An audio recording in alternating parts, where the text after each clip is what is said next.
8:10 is the time on your hometown station, KHTS.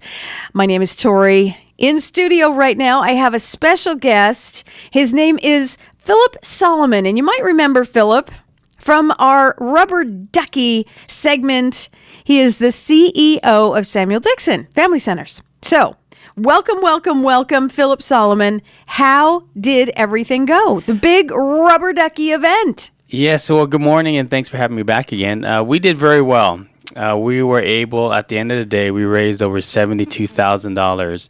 All of it, as I stated when I was here last time, that goes directly towards the healthcare services for those that are uninsured, low income, and wouldn't be able to afford it anywhere else. Yeah, tell me a little bit about maybe, you know what? I'm assuming everybody knows about Samuel Dixon Family Health Centers, but maybe they don't. Maybe some new listeners checking in right now. So for our listeners who are just now tuning in, tell us a little bit about Samuel Dixon, first of all. Sure. We opened our first health center in Val Verde in 1980.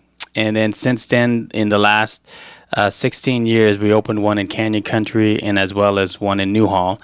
And we specialize in providing services. We have a lot of Medi-Cal patients, so we specialize in really focusing on the underserved communities.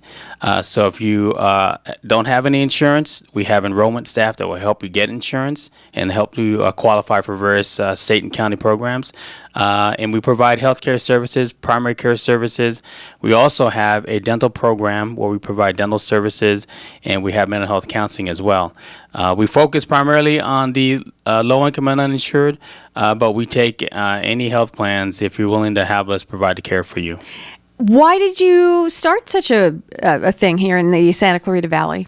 Well, back in the 60s and 70s, Reverend Samuel Dixon lived in the community of Val Verde, and back then that community really lacked resources for healthcare.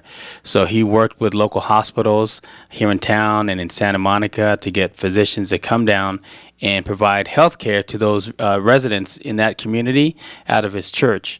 And we were able to open our health center, unfortunately, right after he had passed away.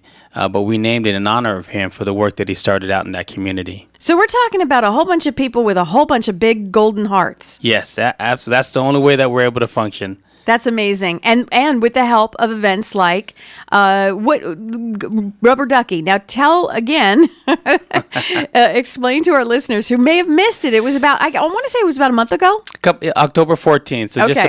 Just about a month ago. What exactly happens at this big event? So as we gear up for the event, we try to get people to adopt rubber ducks online, and you can do it at the day of the event as well. And about 5,000 of these rubber ducks, we race down a man-made waterway over at Bridgeport Park, and we have about 3 races, and we take a bunch of winners from each race, and then we have a final race where we identify the first place, second, and third place winners of our event. We have about, this past year, we had over 40 vendors, all representing our community from different nonprofit organizations to hospitals to other businesses here in town. And we had about 400 people show up for our event. And this has grown. Yes. The first event was how many years ago? 10?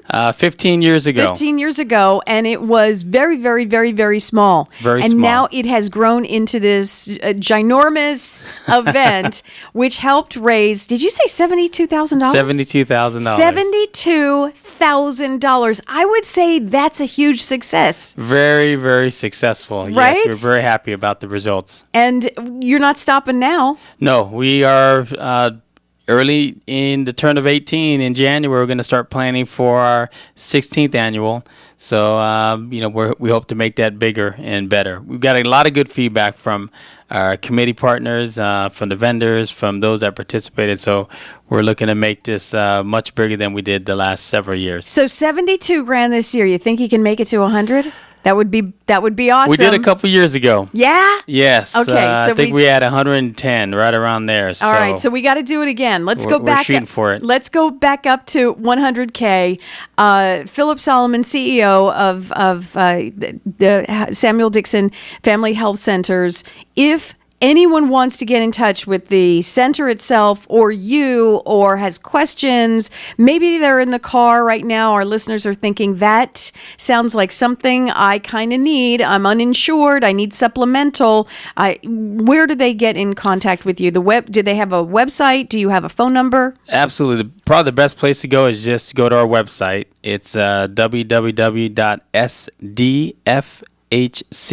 That stands for Samuel Dixon Family Health Centers. You could Google it and find us.